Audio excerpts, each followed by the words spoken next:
Oi, boa noite, tudo bem, pessoal? A gente está entrando aqui ao vivo para mais uma live do Digital na Real. Vou já convidar aqui nosso amigo Hélio para participar. Gente,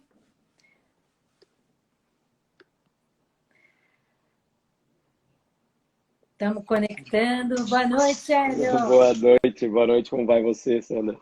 Tudo bem? Tudo bem, graças a Deus. Tá bom aqui o enquadramento? Eu nunca fiz esse Tá tudo negócio. certo. Deixa eu arrumar a minha câmera um pouquinho. E aí, são que horas, Hélio? Aqui é 1 hora menos só, 4 da tarde. Ah, então vocês ainda estão à tarde. A gente já Né? está aqui quase entrando na noite, né? Tudo bem? Tudo bem, tudo tranquilo. Muito bom. Mais Bom, uma vez, obrigado pelo convite. imagina, um prazer enorme estar falando com você aqui. A gente está vendo a galera entrar aí, a Kátia, o Antônio. Muito bom. Obrigada, gente, por estar participando aqui com a gente. Bom, Hélio, a gente conversou um pouquinho, né, para dar uma alinhada sobre Sim, o tema que a gente vai discutir, que é um tema muito vasto, muito é, é, complexo. Então, eu já até pedi para o Hélio, combinei com o Hélio para ele traduzir para a gente aqui, porque eu sei que tem muita gente que não é da área de tecnologia, né? Deve ter muita gente aí que é da área de marketing e tal. Então, eu até combinei já com o Hélio aí um discurso, mas antes de mais nada, eu quero apresentar um pouquinho do Hélio para vocês, tá? O Hélio é uma pessoa que tem uma vastíssima experiência na área de gestão aí, na área de soluções para TI, já trabalhou em diversos segmentos, né? Desde a área de industrial, defesa, né? Área de governo. Eu vou até querer que você conte um pouquinho para a gente depois, Hélio, tá bom. sobre isso, né? O Orozimbo chegou aí, tudo bem? O pessoal da Forte também. Muito bom, a galera está entrando. E, como eu estava dizendo, eu pedi para o Hélio para a gente traduzir, porque ele, como é um cara da área de tecnologia, ele tende a trazer para a gente uma sopa de letrinhas. Então, eu já combinei aí que ele vai tentar falar a nossa língua, né? A nossa língua. Pois é. E como o Hélio tem uma experiência muito grande, porque ele é engenheiro de formação pelo Mackenzie, né? Engenheiro mecânico, e depois Isso. fez uma pós na SPM, nossa querida SPM.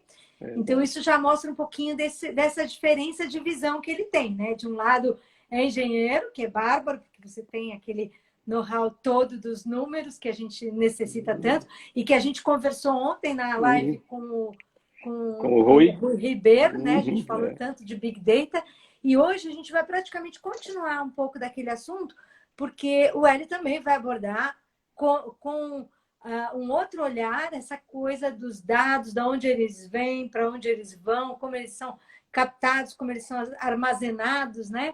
Então, o Hélio, como eu disse, ele já trabalhou em vários setores da economia, então ele tem uma visão bem ampla. Hoje ele é fundador e CEO da IoT Solutions, que é uma empresa voltada justamente, né, para apoiar outras empresas aí na indústria 4.0, né? Então, Hélio, eu vou começar com a pergunta básica das básicas, Vamos lá. tá? O que é, afinal de contas, IoT? Ou Internet Beleza. of Things? Internet of Things.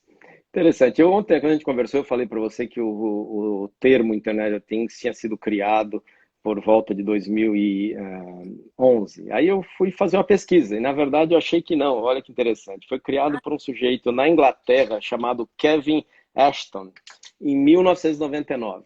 Uau! O Olha cara só. foi um visionário, ele imaginou que no futuro, porque 99 a gente, eu diria para você, eu sou um pouco mais antigo do que provavelmente o pessoal que está assistindo aqui. Eu tenho e-mail, antes do e-mail tinha arroba. Então, só para as pessoas Uau! não. Exatamente, eu já tive. Meu primeiro e-mail foi quando eu trabalhava na Intergraph e não tinha arroba, era ponto de exclamação. Então, muita gente não consegue, não conheceu essa época. Não sei se felizmente ou infelizmente eu conheci, mas de qualquer forma. Em 99, esse cara na Inglaterra teve essa visão de que no futuro as coisas iam estar conectadas com a internet. E isso, na verdade, se materializou quase 20 anos, está se materializando no dia a dia, e hoje em dia a gente não consegue imaginar, né, não estar conectados. Então, Pois é. o termo Internet of Things foi cunhado por esse pesquisador, por esse engenheiro inglês, e em 99. Mas ele começou a se materializar no início da última década, dessa década, não, da última década que nós estamos, no 2001, 10, 11, quando você começou a ver primeiros produtos que não eram computadores conectados na internet. Porque a definição de Internet of Things é você está dando um endereço de internet para uma coisa que não é um computador. Pode ser sua cafeteira, seu carro,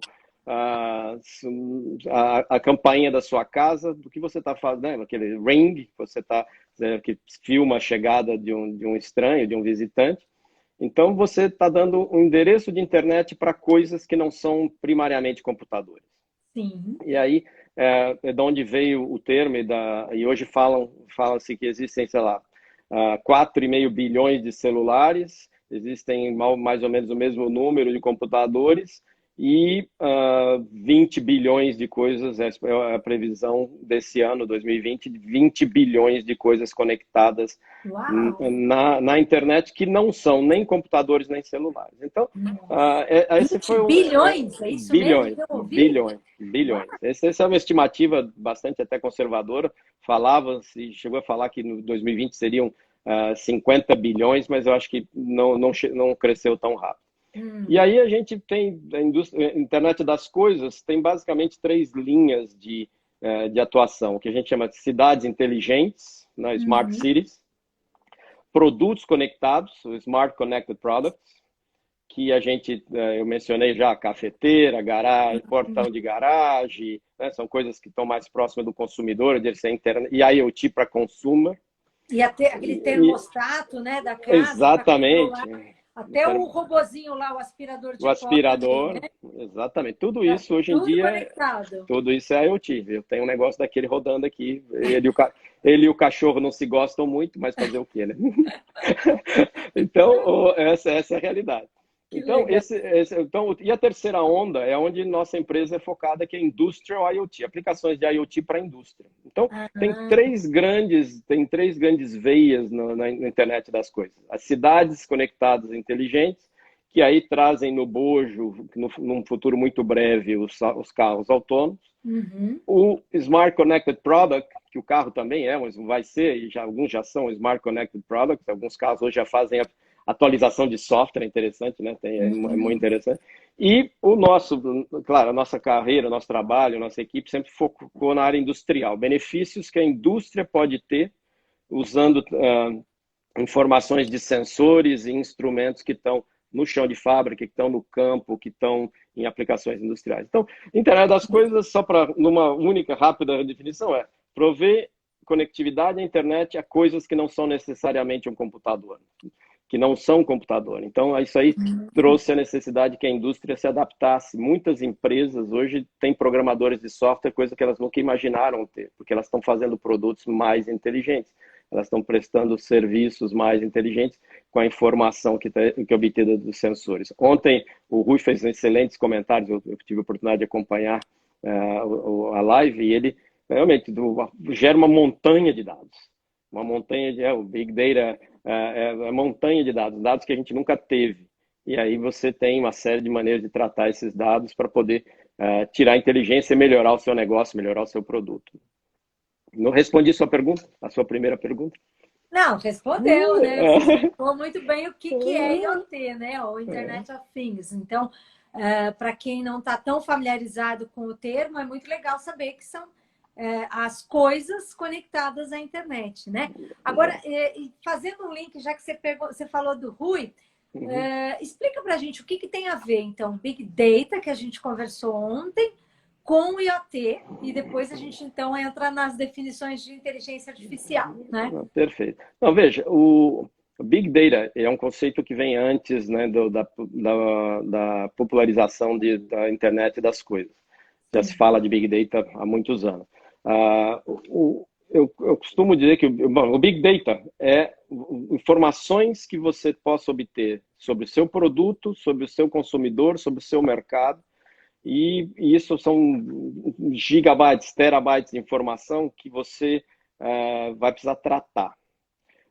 A Internet of Things traz uma série adicional de informações, de sensores que estão colocados nos teus produtos, seja um produto de software, seja um produto, mais uma vez, eu gosto da cafeteira, porque está na minha lista de compras, comprar uma cafeteira IoT, né? Porque imagina, você programa ela para ligar, fazer o seu café para quando você chegar em casa, então, Já beleza, tá tá ok? ok, é muito bom. Então, mas está na minha lista de coisas que você não precisa para viver, mas você acha que é legal ter.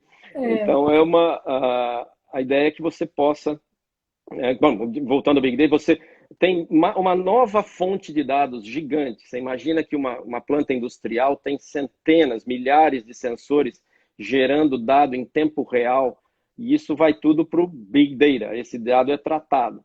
Então, por exemplo, o dado, você está tendo dado das suas máquinas, mas você tem o dado da previsão da temperatura e umidade que vem de um sensor ambiental.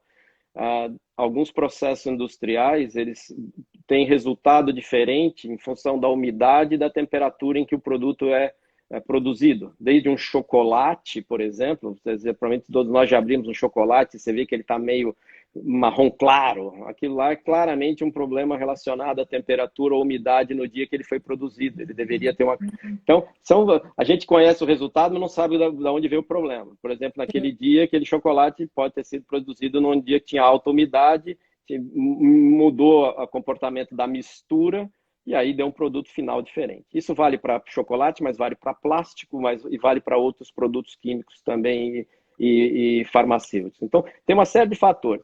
Então, se você tem esses dados num sistema de Big Data, que normalmente está sentado numa nuvem, pública ou privada, aí não importa, e você tem um algoritmo, e aí antecipando a gente falar de inteligência artificial, que possa tratar esse dado, você pode modificar, por exemplo, a fórmula do teu chocolate, as dosagens de alguns componentes, para evitar que aquela umidade excessiva atrapalhe o produto final. Então, esse é um exemplo. O Big Data, na verdade, é um grande repositório de dados e o Internet of Things, o coletar dados dos sensores, aumenta a qualidade do dado que você tem para fazer uma análise. A outra fonte, por exemplo, saindo do Internet of Things, mas falando um pouco, pegando um gancho no Rui, o pessoal de marketing, a gente tem um público de marketing aqui com a gente hoje, quer saber como é que o consumidor reage a alguma proposta que você faz sobre o seu produto, como é que é o feedback.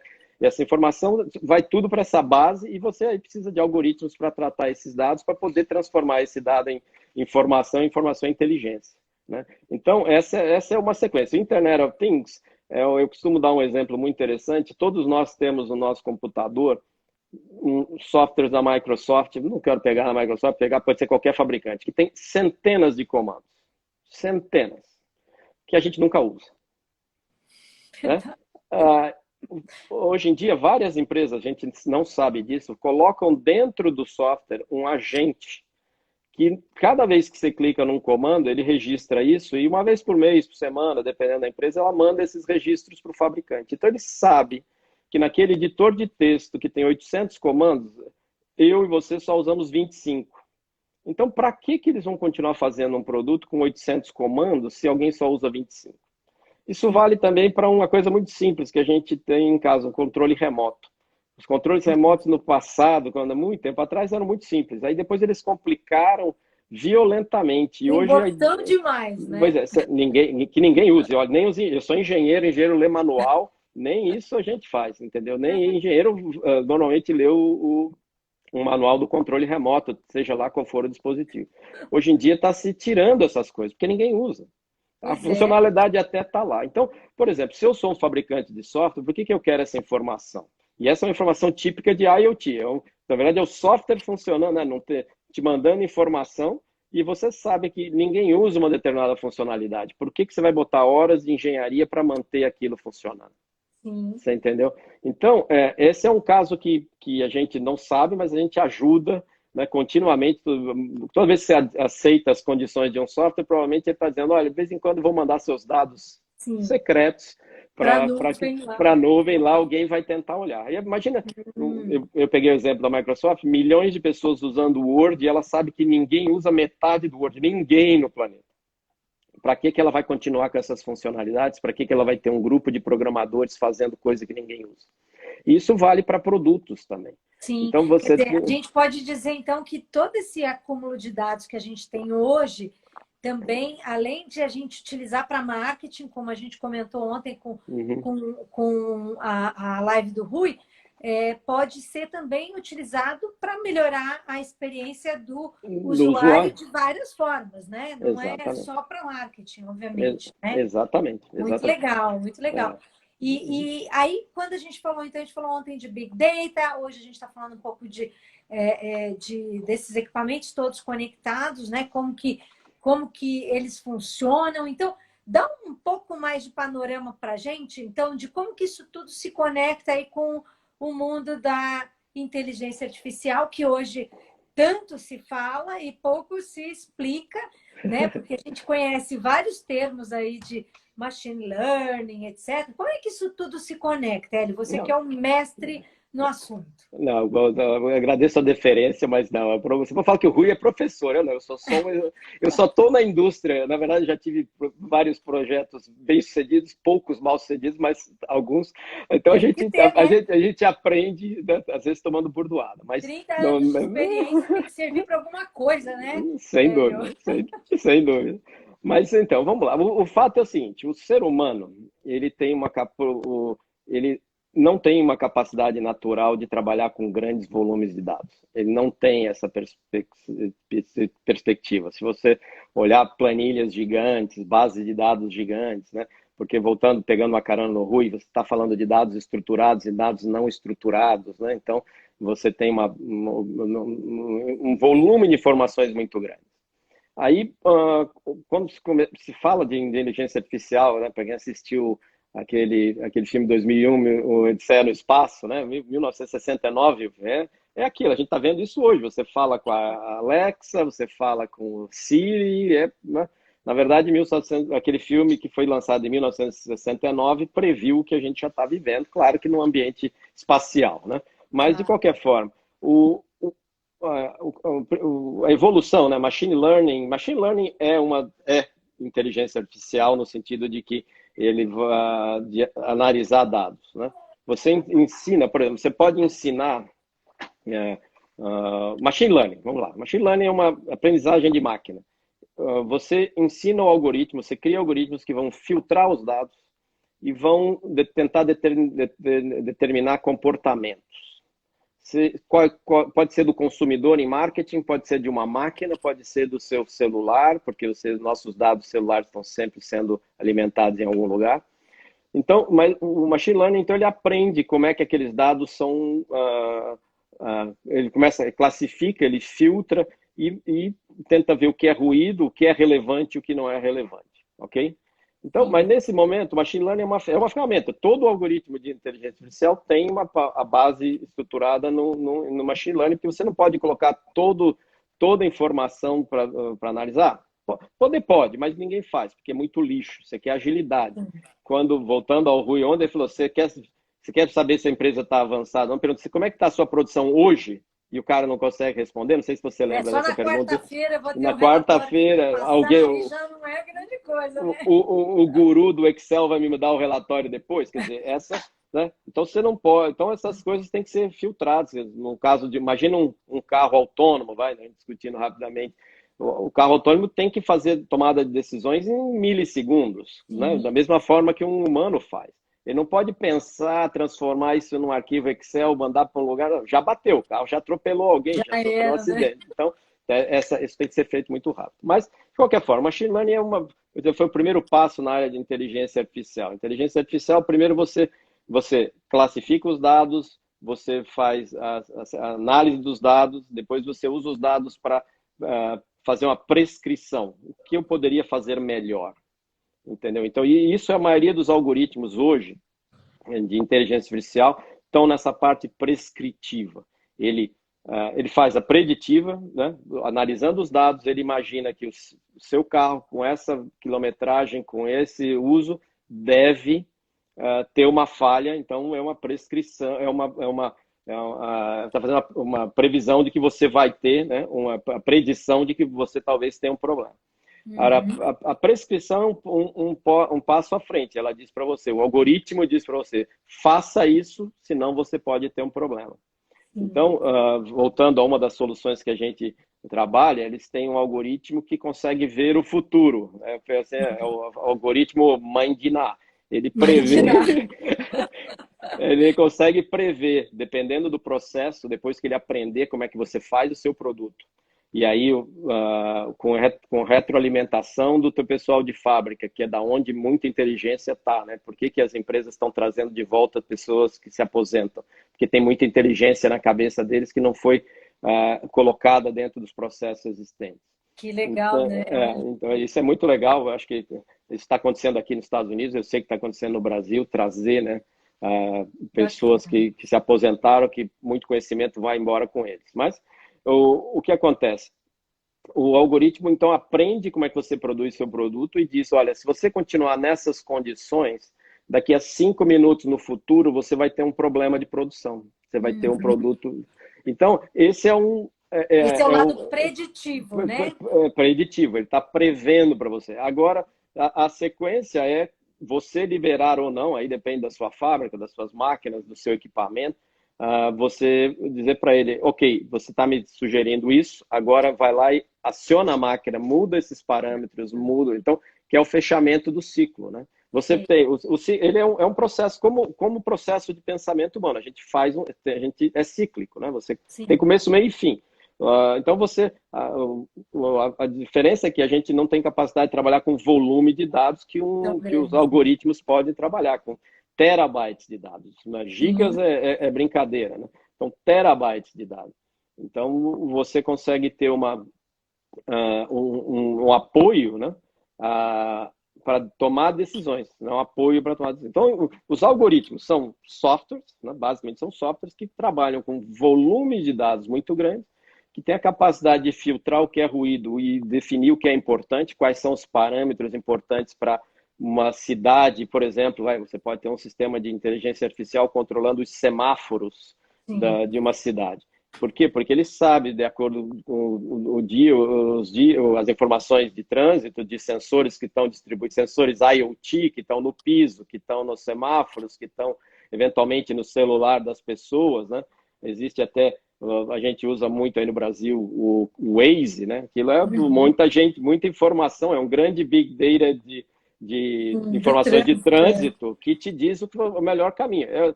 Sim. Então, você imagina, isso é muito importante, você poder fazer isso e para reduzir trânsito, você precisa, ter uma ambulância que precisa ir de A para B.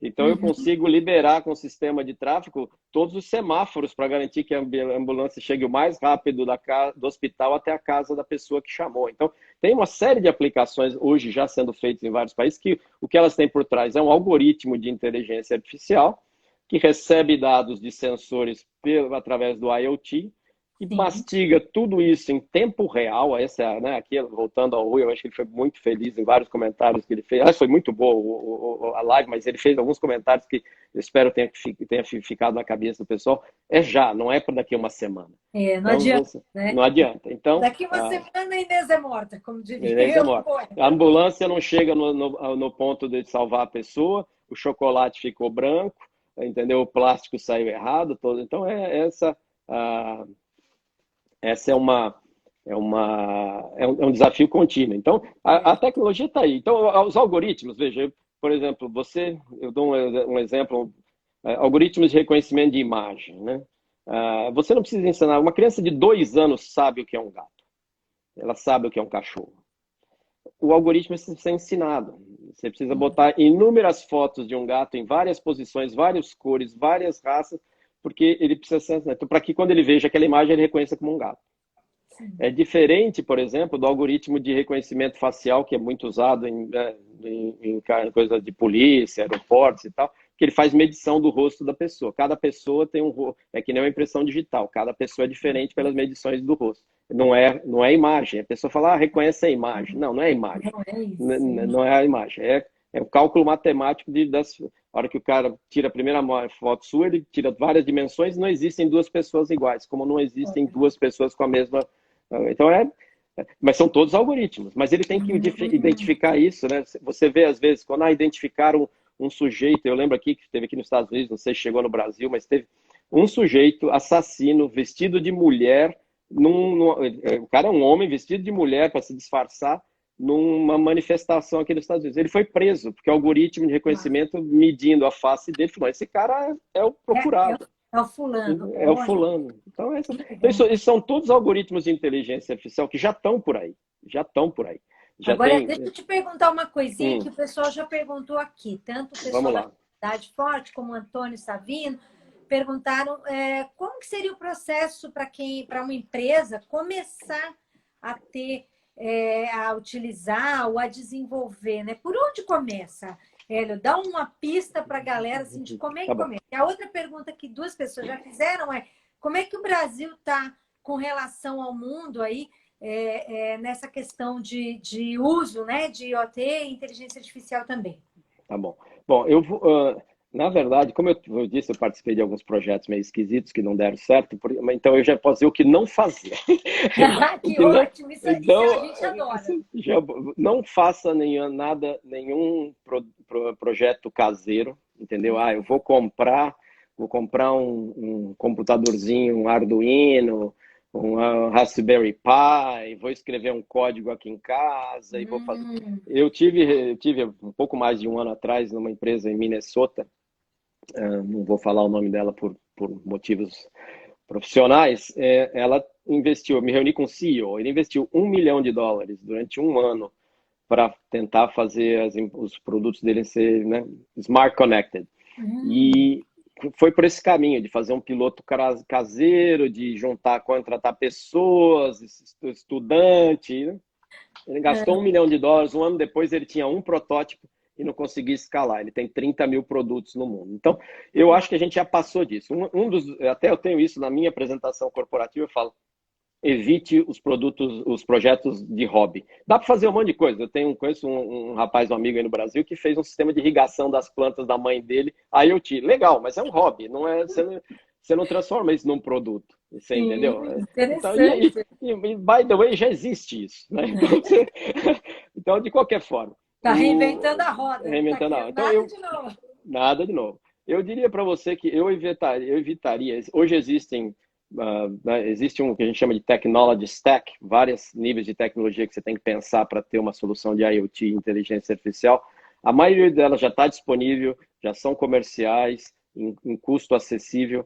Então, porque a empresa, se ela resolver fazer isso, ela vai sair da especialidade dela. A especialidade dela é fazer, sei lá, televisão, ela faz televisão, não quer dizer que ela sabe fazer IoT. Então, usa... Né? Então, não... Eu acho que a gente já passou disso aqui nos Estados Unidos, o número de projetos hobbyists, né, amadores que existiram e que foram mal sucedidos foi bastante grande, e isso eu acho que agora, aqui pelo menos já passou. No Brasil, talvez ainda tenha alguns cientistas aí querendo fazer isso, o que não é ruim, eu acho que para aprendizagem é muito interessante, mas você não escala. Você tem que pensar num produto, né? Você não tem uma fábrica, uma máquina, um produto. Esse presidente dessa empresa, ele tem 30 mil equipamentos. Como é que ele fala? Foi um nightmare para fazer um. Foi um pesadelo para fazer um. Como é que eu vou fazer isso 30 mil vezes? O cara morre louco e perde o emprego, né? CEO é um dos bons empregos do mundo, ninguém quer perder. Então, porque você tem que pensar em coisas que escalam. Então, agora, eu buscaria, né? Para começar, qual é o seu problema? Certo? Porque qual é a empresa, ela quer aumentar o faturamento de serviço, ela quer aumentar a fidelização do cliente, ela quer renovar um produto que é um campeão de vendas, mas ele tá antigo e tem gente chegando. Ou gente que hoje o principal concorrente das empresas você não conhece ainda. Quem iria imaginar que o principal concorrente do hotéis ia ser Airbnb? Eles não têm nenhum quarto de hotel, eles nunca construíram um apartamento.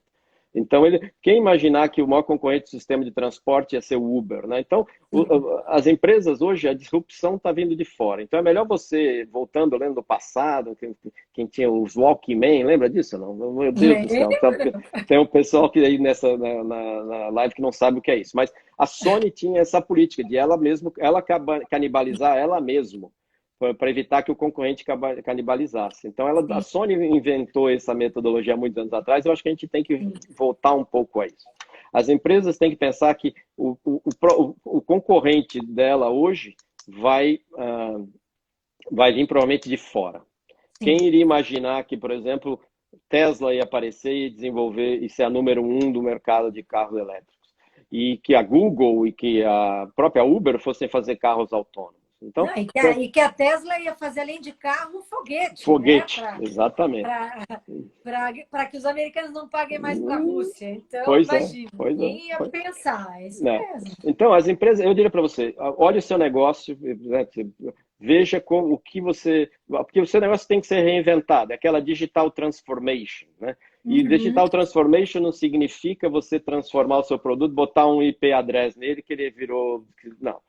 É uma transformação que requer mudança de modelos de negócio. Eu posso citar essa empresa lá de Minnesota. E hoje essa empresa vende equipamentos de filtragem ou filtração, acho que meu português está faltando aqui, industrial. Para onde é que você precisa de ar limpo? Processos de manufatura, de alimento, de farmácia. Então, é uma empresa que tem vários, petróleo, então eles vendem isso. Eles querem parar de vender a máquina para vender os filtros. Para isso, ela quer ligar para o cliente e falar, olha, seu filtro está para vencer. Então, eu estou te mandando os filtros. É o mesmo conceito que a HP faz quando você compra uma impressora a R$ 200 e o toner custa 300. Sim, então, ele quer engravidar o cliente com o equipamento e vender filtro que custa caro. Você entendeu? Então, o que ele queria fazer era uma mudança do modelo de negócio. Então, aqui a gente comentou ontem da cafeteira Nespresso, que eles também estão fazendo isso. Olha, está acabando seu estoque, já manda. Que o Rui comentou ontem, exatamente. Trazer essa inteligência para o negócio, aí muda o formato do negócio, né? Exatamente. Nós estamos falando de mudança, a digital transformation, que você divulga muito, ela, né, ela vai mudar modelos de negócio. Não é só que nem as pessoas pensam que tirar papel, né, e digitalizar alguma coisa. Na verdade, a gente tem que repensar processos, a forma de fazer as coisas, né? É muito mais amplo do que muitas vezes as pessoas entendem, né? Exato. Agora, veja, eu não sei se eu respondi essa pergunta do pessoal, mas tente descobrir onde você quer levar a sua empresa. Existem muitos executivos que não sabem, eles pagam fortunas para a empresa de consultoria dizer para ele onde eles têm que levar a empresa deles, mas se você está com um projeto de transformação digital, você tem que pensar que a empresa que você tem pode ser... Hoje, seu faturamento é de venda de produto, provavelmente vai ser de venda de serviço. Por que isso? Né? Porque o serviço fideliza o cliente muito mais que o produto. Né? É aquilo de...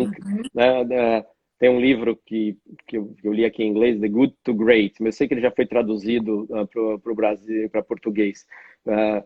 O cara analisa, esse livro foi escrito mais ou menos 10 anos atrás, que ele analisa as empresas as grandes empresas há 50 anos e quantas estavam vivas até hoje. Eram muito poucas. Então, e as que estavam vivas é porque eles tiveram uma grande transformação para o serviço. Você vai ser fiel ao serviço, né? Não mais. A hora que você não tiver mais carro e chamar um carro pelo seu aplicativo, um carro autônomo no seu aplicativo, não importa a marca, você só quer ir de A para B. Você entendeu? Então, o carro que chegar na hora que você pediu, em condições limpas e te levar no ponto B. Então, é uma transformação dos negócios. Né? Parece muita conversa, muito papo de consultor. Eu não sou consultor, eu vendo coisas e entrego coisas. Mas primeira pergunta que eu faço é qual que é o problema que você quer resolver? Às vezes o cara não sabe. A sua provocação ela é muito positiva, porque muitas e muitas vezes, isso a gente que trabalha, né, orientando algumas empresas, a gente percebe, por exemplo, na área de e-commerce, muitas e muitas vezes as empresas começam a análise pensando na plataforma. Vou decidir qual plataforma eu vou adquirir, vou contratar e tudo mais. Só que eu sempre falo que a plataforma ela é uma resposta, né, a algo maior, a uma pergunta que você tem que fazer lá no seu planejamento estratégico. Então, quando a gente pergunta por onde começar com essa questão do uso de dados, de IoT, etc., antes de mais nada, a empresa, então, as suas dicas seriam a empresa ter muito claro o que ela está buscando, ou seja, ter isso muito claro no seu objetivo, né, dentro do seu planejamento estratégico. Ou seja, a gente volta a falar de uma coisa que não é de agora, não é digital, a gente está falando de planejamento estratégico, ou seja, tem que botar a cabeça para pensar, né, o que a sua empresa quer atingir, o que ela precisa alcançar, para, além disso, depois pensar em buscar ajuda competente, profissional. Quer dizer, não fazer coisas caseiras. Isso é muito parecido, Hélio, com algumas coisas que a gente vivencia também na área de marketing digital. A gente percebe que tem muita empresa que faz, que tenta essas soluções caseiras e que tenta também ir para o ataque, ir direto para a ação, pulando aquela etapa do planejamento, né? E isso é muito preocupante, porque com o planejamento já é difícil você conseguir alcançar os seus objetivos. Imagina quando você não tem, né, o planejamento. Não, e você não sabe, você algumas vezes, vamos lá, eu já entrei em reuniões que o CEO fala, não, o board me pediu qual a minha estratégia de IoT e minha estratégia de AI. Você pode me ajudar? Eu falei, olha, eu posso ajudar com as ferramentas, mas eu não posso ajudar em desenhar o seu negócio, né? Eu posso recomendar. Então, como eu tenho muitos anos no mercado, algumas vezes eu tenho uma rede de conhecimento, né, de presidentes e diretores, e os caras me consultam às vezes, né? Mesmo que eu não tenha uma solução, né? Não é mais porque eu falo a verdade. Não adianta você automatizar uma tarefa, fazer mais rápido para gerar o mesmo erro. Você tem que identificar a origem do erro para evitar que ele ocorra novamente. Aí entra, né, coleta de sensores, inteligência artificial para ajudar. Mas se você não resolver qual o problema? A empresa precisa se reinventar, precisa ir para o mundo digital, indústria 4.0. Tem um monte de buzzword muito legal aí e a gente na área de informática adora criar essas coisas. Só que a realidade é qual o problema? Você está perdendo para quem e você acha que vai perder para quem? Quem vai entrar no seu mercado e vai fazer essa disruptura no seu mercado? Às vezes os executivos não sabem. Você entendeu? Exatamente. Então, em algumas indústrias, principalmente as indústrias de petróleo e gás, mineração, eles são grandes dinossauros, eles demoram para se mexer, né? Mas quando ele se mexe, ele faz o estrago, lógico, não tenha dúvida. Mas agora, tem a indústria de bens de consumo, ela é mais ágil, né? Então, dependendo do mercado, a resposta pode ser diferente da empresa. Mas aí, finalizando a resposta, não faça projetos caseiros, busque apoio a entender, identifique qual é o problema. Entendeu? Transformação digital não é dar um computador para todo mundo, não é para dar e-mail para todo mundo, e agora dar home office para todo mundo, isso não é transformação digital. Zoom para todo mundo, não. São ferramentas. São ferramentas. Ótimo. Né? Olha, o Marcos, engenheiro Marcos, falou que a live está excelente, parabéns, muito obrigada. Então, quem está gostando, compartilha aí, clica no aviãozinho que tem aí embaixo, compartilha com seus amigos para que mais gente possa ter acesso a esse conteúdo bacana que a gente está tendo aqui, com o prazer de conversar aqui com o Hélio Samora. E também o Orosivo, que participou ontem com a gente, está aqui de novo, e ele está fazendo uma pergunta de né, quando as máquinas vão tomar decisões, né, autônomas, baseadas em ações padrão. Que aí tem a ver, obviamente, com a inteligência artificial que a gente estava comentando agora há pouco. Conta para a gente, então, um pouquinho desse processo.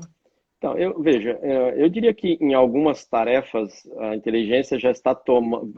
Você liga entre alguns sites, você tem um bot, tem um robô respondendo para você. Então, algumas tarefas já são automatizadas. Agora, quando as máquinas vão tomar todas essas decisões, depende de mercado por mercado, depende. Por exemplo, vamos lá, nosso país sofreu 2 acidentes trágicos com quedas de barragens de mineração. E nós vimos o presidente de uma mineradora indo em cadeia nacional dizer que a sirene não tocou.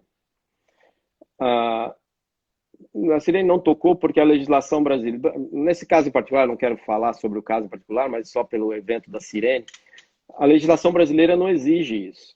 Muito pelo contrário, a legislação brasileira exige que exista um sujeito lá que vê os dados dos sensores dando problema e aperte o botão da sirene.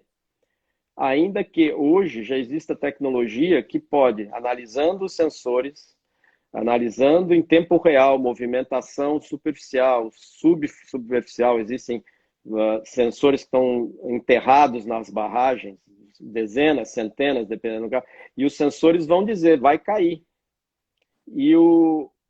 Só que hoje o sistema já tem capacidade de tratar esse dado, identificar o que é uma leitura incorreta, porque passou um caminhão fora de estrada em cima da barragem, né, aqueles caminhões gigantes de mineração, ou é um evento que vai gerar uma falha. Então, já existe hoje tecnologia, algoritmos que, olhando os dados de todos esses sensores superficiais ou subterrâneos, né, podem avaliar a queda ou não de uma barragem de água, de rejeito, não importa. Né? Eu peguei mineração, e podem tocar um alarme, e tocar uma sirene, disparar mensagens para o seu celular e tal. Só que a legislação brasileira hoje não permite. Então, ela exige que alguém vá lá, aperte o botão. Então, algumas aplicações, por exemplo, voltando ao exemplo do chocolate ou do produto químico, dessa empresa de plástico que eu mencionei, que o algoritmo disse vai acontecer um problema daqui a 5 minutos, se você não mudar esses parâmetros, já existe tecnologia hoje que me permite que o sistema mude isso. Então, para algumas aplicações, já existe a substituição você não precisa ir lá mudar a dosagem do açúcar, sei lá, chutando aqui, não sei fazer chocolate, dosar alguma coisa para evitar que aquele problema ocorra com o produto, ou alterar uma temperatura de injeção de um plástico para evitar que a umidade estrague o produto. Já existe isso. Então, esses ciclos, lembra que eu mencionei um ciclo? Todos esses ciclos de inteligência artificial, eles são um loop, ele vai fechar em algum momento. Em algumas aplicações, esse loop já está fechado, em algumas aplicações, e pode ser implementados, claro, requer investimento da empresa de comprar acionadores, porque você tem numa ponta o sensor lendo o dado sendo tratado, e aí você tem que ter na outra ponta um acionador que possa transformar o que o algoritmo descobriu em uma ação. Hoje em dia, muitas empresas ainda tem gente fazendo essa etapa final, mas em muitas aplicações que a gente atua, na indústria de petróleo, na indústria de manufatura, na indústria química, na mineração, os algoritmos já estão prontos, já suportam isso. Em alguns segmentos, eu acho que talvez vão demorar um pouco mais, por exemplo, uma cirurgia. Isso, eu ia te perguntar isso. Na área de saúde, como que né, já tem muito uso para detectar, né, diagnosticar problemas, fazer diagnóstico de câncer, vários diagnósticos.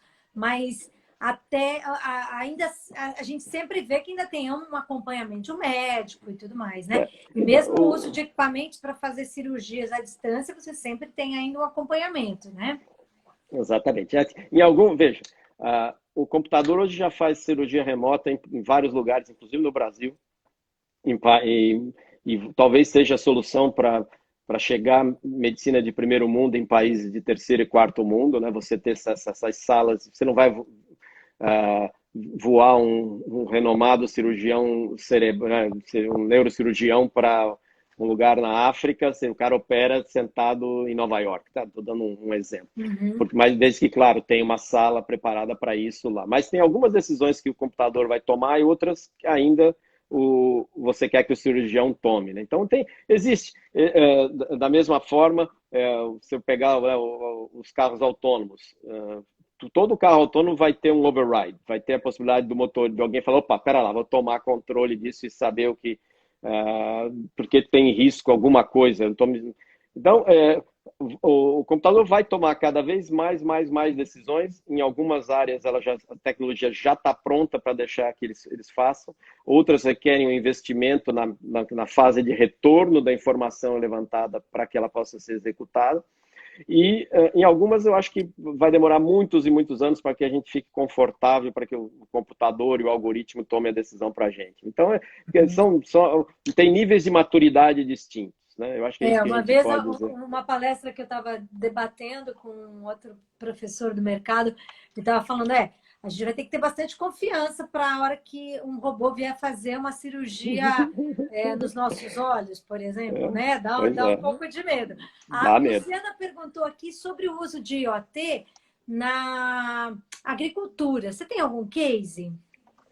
Olha, eu tenho um caso muito simples do Peru que a gente teve envolvido, mas tem muita. Veja, uma das áreas mais promissoras é o uso de autônomos, né? Já Uhum. existe, já existe trator autônomo, já existe Ah, colheitadeira autônoma, plantadeira autônoma. O grande desafio disso, porque não se popularizou, principalmente fora do Brasil. O Brasil é um dos poucos países, se não for o único, eu não sou um cara de agricultura, que tem 2 safras por ano.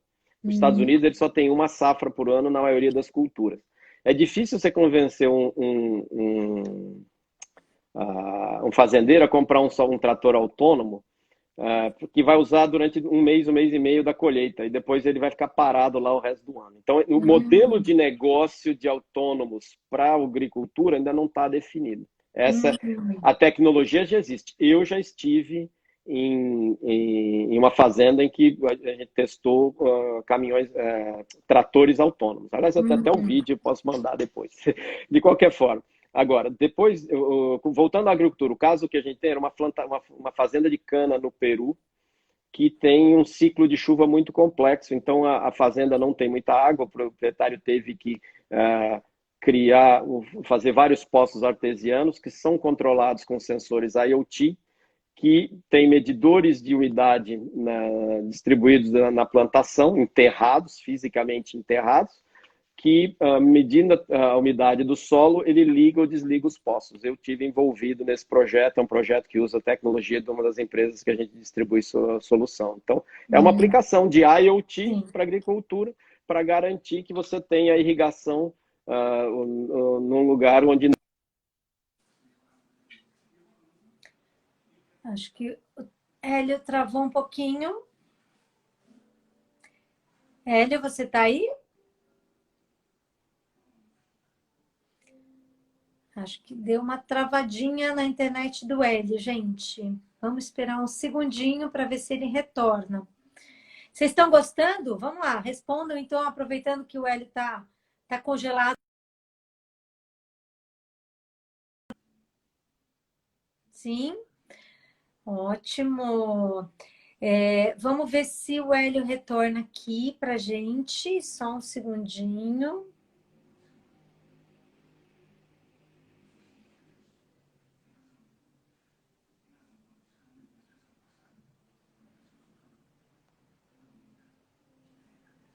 Estamos voltando. Vamos aguardar, o Hélio está voltando.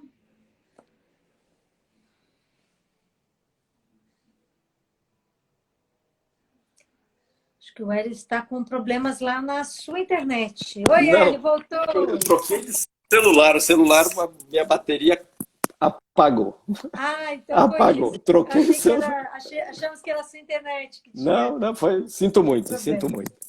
Não, Ainda bem que eu imagina. tenho. Nossa, eu não sabia que ele não estava carregado, senão. Mas, Não bom, tem foi. problema. Olha, a gente está caminhando aí para os minutos finais da nossa live, Uhum. contando com a participação do Hélio Samora, compartilhando um monte de conteúdos hiper bacanas sobre transformação digital, Uhum. internet das É. coisas, inteligência artificial. E aí tem uma pergunta que nunca, né, que não quer calar. A gente ouve em Vamos lá. todos os cursos, eventos, então vou te Uhum. perguntar também para ver como você nos retorna isso.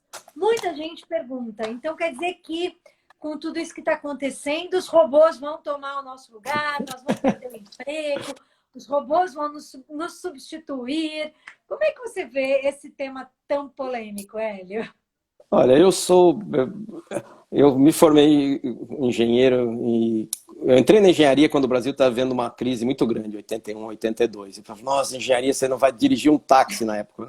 Foi só porque a gente falava isso. Uma das crises, né? Porque a gente Foi tem uma. aqui várias crises por ano, né? A gente tem a casca grossa porque a gente já passou por várias delas. Mas, de qualquer Muitas. forma, sempre se fala da Exatamente. substituição da mão de obra, substituição. Claro, existem trabalhos que vão desaparecer em todo, mas o que eu costumo dizer é que vai existir uma qualificação do trabalho. E você vai precisar que o teu pessoal seja mais... A pessoa que fez uma formação de engenharia tem um conhecimento de TI. O pessoal que tem uma formação médica tem um conhecimento de TI. Vai acontecer uma transformação da mão de obra. Eu acho que, né, algumas profissões vão desaparecer, mas uma que eu costumo de falar, se a pessoa fala, agora ninguém contrata fotógrafo. Duvido que você faça um evento sem contratar um fotógrafo profissional para registrar o seu evento. Todo mundo tira foto com o celular, mas nenhuma foto de celular não é aquela beleza, você não vai botar. Então, mesmo uma profissão que está em alto risco de desaparecer, que é o fotógrafo, a gente sempre contrata um fotógrafo profissional para cobrir um evento, para fazer uma... Então, existe... Claro, ele chega lá com um equipamento que um Hellis mortal não tem, né? Sim. Mas é o que... aquela objetiva gigante, seja lá o que for. Mas o que eu acho que vai acontecer e o que a gente... é a necessidade de qualificação de mão de obra. Se a gente tiver mão de obra qualificada, os algoritmos aprendem mais fácil, a interação homem-máquina, a interface homem-máquina, né, que é um caso muito importante, vai permitir que os algoritmos aprendam muito mais rápido. Aliás, uma das soluções que a gente trabalha, os inputs do operador são mandatórios para que o algoritmo aprenda. Porque senão ele passa... O algoritmo, a pior coisa para um algoritmo, falando um pouco, é que ele só trabalha com dado histórico. Ele vira professor de história, ele está sempre olhando o passado. E você quer que ele olhe para frente, ele veja... Então, o IoT, se você olhar, né, os primeiros algoritmos de inteligência artificial, ele olhava a base de dados existentes que foram nos últimos 15, 20 anos com qualidade questionável, pelo menos. Dados, mas sem muito estruturado e tal. Hoje, os sistemas de algoritmos de inteligência artificial, eles olham os dados históricos, é importante, eles olham o dado online trazido pelos sensores de IoT, e eles olham os inputs do operador. E dessa forma, então o operador inteligente dá dados inteligentes para o sistema ficar mais inteligente. Então é um ciclo virtuoso. Se um operador não qualificado, ele pode dar informação ruim para o sistema vai aprender mais lento. E assim por diante, né? Então, os algoritmos vão aprender mais com gente mais qualificada. O desafio do Brasil, né, sempre teve uma pergunta aí como é que está o Brasil? O Brasil tem ilhas de excelência e ilhas que estão ainda no século passado, no século XX. Então, a gente tem que tentar expandir essas ilhas de excelência. Tem empresas de classe mundial que operam no Brasil. A gente pode mencionar aqui, Embraer é uma. O Orocico acabou de escrever aqui, a aviação, por exemplo. Pois é, a Embraer, veja, eu tive a oportunidade de visitar, eu, por ser estrangeiro, eu não posso ir na fábrica, mas eu visitei os escritórios da Boeing, eu visitei os escritórios da NASA, então, eu conheço a Embraer muito bem, e a Embraer não deve nada a ninguém, absolutamente nada a ninguém, em design, em produção e em tecnologia. Em alguns outros segmentos, a gente tem várias empresas que são de classe mundial no Brasil.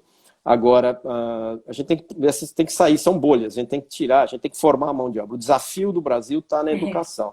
A tecnologia de IoT tem aí, todos os players internacionais estão aí, tem boas empresas brasileiras também, a gente conheceu umas recentemente que estão fazendo sensores legais, estão fazendo tecnologia legal, estão buscando integração, estão buscando expansão. Então, a gente tem talento no Brasil, então a gente tem que... tem que reconhecer isso. O que acontece é a dificuldade de crédito, a dificuldade de investimento, né? Problemas estruturais que a gente sabe do Brasil e educação. A pergunta é, vão acabar os empregos? Não, isso não vai. Vamos ter que qualificar os empregos. Ele vai mudando de lugar, né? Ele vai mudando. algumas atividades realmente elas vão ser substituídas Uhum. e vão morrer, e outras, obviamente, vão ser criadas, né? E isso gera novas oportunidades, né? De instrução, de busca por Exato. especialização, né? É. A Mari perguntou aqui se você conhece um protótipo lá de uma cidade inteligente em Joinville, a Perini City Lab. Você conhece esse Não, projeto? não conheço, até depois vou dar uma pesquisada, eu achei interessante. Ah, Tem várias cidades que tem projetos pilotos de Smart City, né? aham, Tem um desafio natural onde colocar os sensores, como capturar os dados sensores, como transmitir os dados sensores. Aí tem LoRa, Sigfox, celular, não importa, mas tem uma série de desafios. Mas Smart City é uma área interessante, é uma área. Mas eu não sei desse projeto, mas eu espero que esteja sendo bem sucedido. Vamos informar. Fala para ela a que eu vou Mari informar. compartilhou aqui. Obrigada, Mari, por compartilhar. Então, eu também não conheço esse case, né? Vamos conhecer É. melhor. É muito bom quando a gente tem esse compartilhamento aqui de dicas, de informações e tudo mais. E aí, eu vou agora para uma última provocação, assim, porque a gente já está quase terminando, infelizmente, né? Tá indo. Ai, caiu de novo. Eu acho que o Hélio caiu o celular do Hélio lá. Bom, gente, eu vou perguntar para ele sobre a questão da ética, né? Quando a gente fala desses é, de equipamentos autônomos, né? O Orozinho está dando uma dica aqui, obrigada.